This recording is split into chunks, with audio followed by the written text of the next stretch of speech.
Okay, put up a 3 for 5 and a 4 for 5. And I think a 3 for 5 and blitz this session. This will be my last round of the session. Let's go e4. Best by test. I like playing against the Alekhine. I always forget what it's called. I want to say Veronin, but that's not right. Something with a V. ED6 I think is the best move. I will play h3, knight f3, bishop e2. Ooh, I should have played queen f3 there. Queen f3 hits the bishop on f5 and the pawn on b7. I've had at least one nice tournament win from that position. Okay. Let's try to keep the pawns together. Maybe think about a4, a5. Displace the knight. My knight on c3 is very loose, though. Okay. Did they win c4? Don't think so. Ah, they did. Okay, we'll say we have the two bishops, and thus we have compensation. I'm on b7 and d5. Can I insert queen takes b7? Yes, I think I can. They don't. Okay, I'll take c3.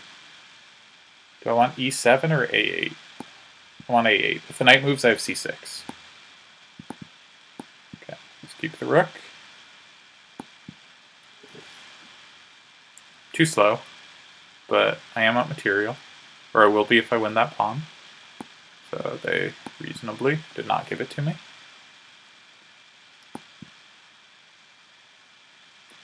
Their knight's hard to move. Okay, I'm still on c5.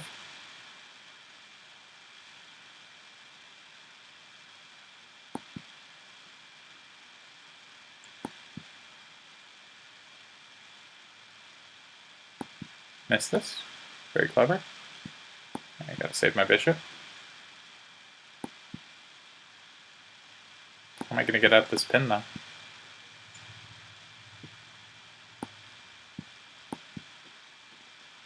And am I gonna be fast enough?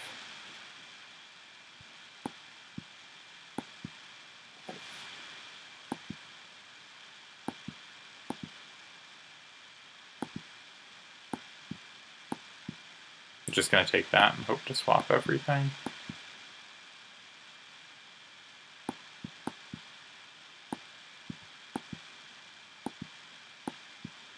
Ah, we got there. Alright, what a miracle. Okay. 1 for 1. Very lucky to get that on the clock, given that I was trailing there. I think my position was good for most of that one. They got me out of the opening. When I played a5, I thought I saved the pawn, but they had knight d5.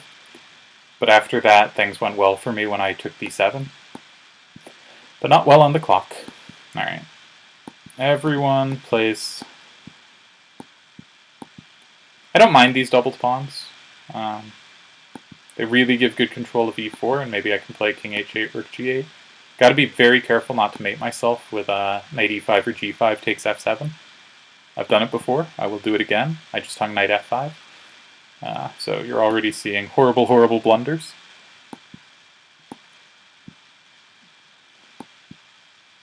I think I want to take this way. And then just try to activate against their king. Maybe queen d6 might threaten sacrifices. They've at least got to worry about it. Let's make sure they don't get anything. Maybe h5, h4 coming. If h4 now, rook g4 threatens rook h4. Yeah, I'll break up their pawns. Try to bust open their king. Seems like a kind of straightforward attack to play. I don't see how they keep everything defended.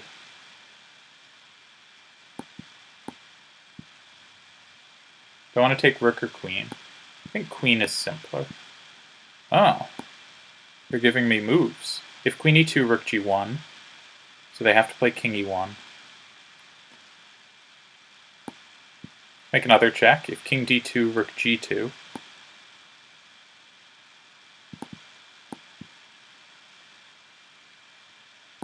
Alright. Yeah. They should have kept queens on and tried to check on f6 if they wanted a chance in this one. 2 for 2. Let's play d4. Haven't played d4 in any of my sessions so far.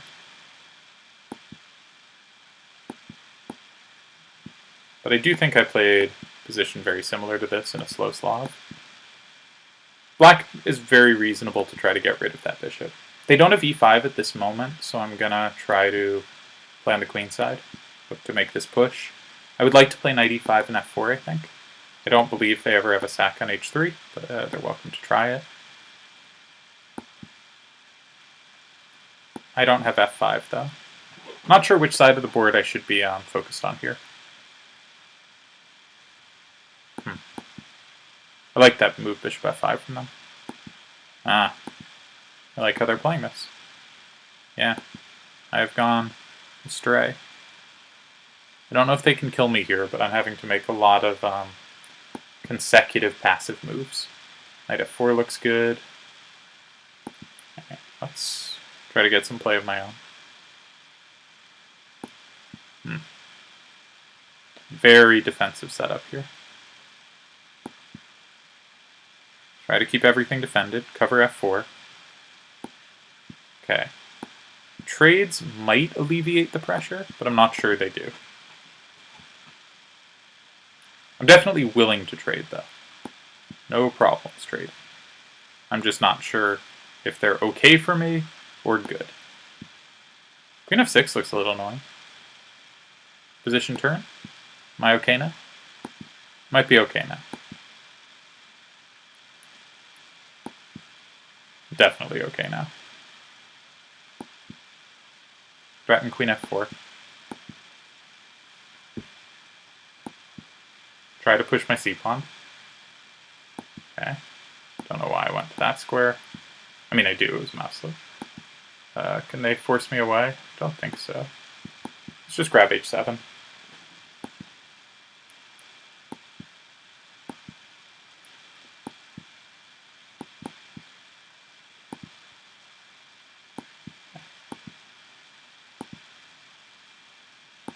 Check. Oh, I should play to g8. Nope, I don't want to pre-move that. And am I fast enough? Can I do the sliding queens? I was fast enough. What a miracle. All right. I think that's 3 for 3. Yeah. Okay, let's play someone new. If you go 5 for 5 but only beat people like, 200 points worse than you, does it count? Definitely does, because I still never go 5 for 5. But let's play the QGD with a6 if given the chance. Sorry, not given the chance.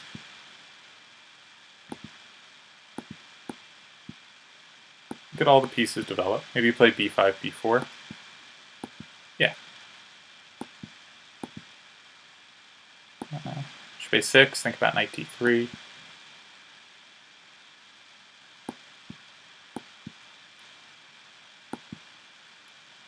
Maybe come to e4, hit the bishop.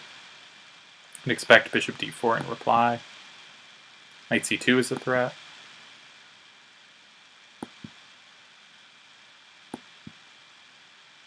And maybe knight c5, think about knight d3.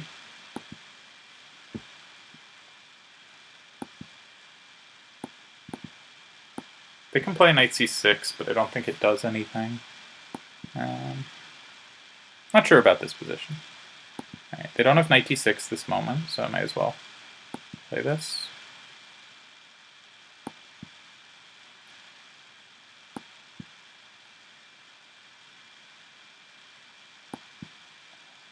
I feel this is so close to busting through, but I've played it wrongly. Let's try to get to c3. Maybe they'll blunder that. Yeah, knight d2. Alright, we got somewhere. Eventually. It took far too long. I can't take that, obviously, but let's try to prepare to take it. Threaten rook c1. Well played. Think about f6. Don't know about this.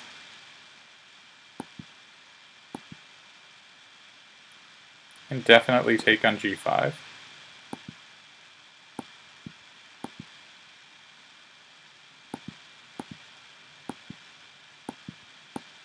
Alright.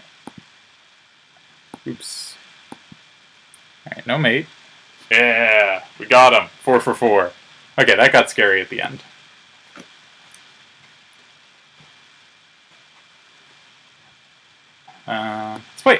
Haven't played that. Polar Bear, specialized in by Henrik Danielsson, GM from Iceland, who my friend still claims is made up.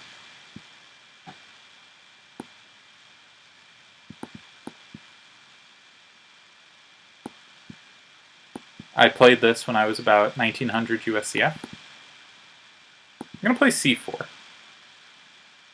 It's a little bit stupid because now my knight has no squares. And by a little bit stupid, I mean it was very stupid. Yeah. I'm going to play knight d2 to f3. Try to keep the queen side closed. I don't know what I'm doing. Trying to play b3. And very slowly work my pieces into some kind of position. They are, of course, doing normal, reasonable development. What's that? I was going to say they were playing very reasonably and just like getting a good position against my meandering nonsense, but now I'm not so sure. Because the only open file is the F file, and I can get there with both my rooks pretty quickly. My bishop is a nice square on g5 now. Maybe I'll play h4, try to cement it. Maybe trade off their bishop, play bishop h3, because I think that's their better bishop. Alright, still think I want to trade it. Just up a pawn.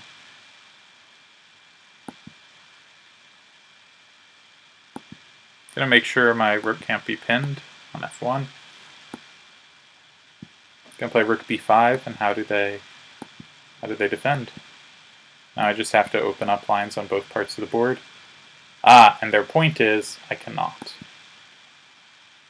Yeah, I got this wrong. Fair enough, well played. Well played. Didn't open quite enough avenues of attack. 4.5 out of 5. We came close.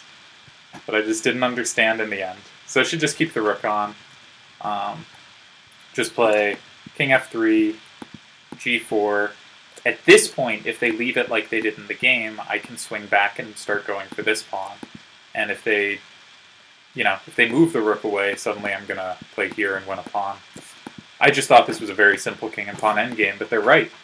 When I play, once the rooks are off, when I play g4, I don't have a breakthrough. But if you look at this position, if I just play king f3, it should be super winning.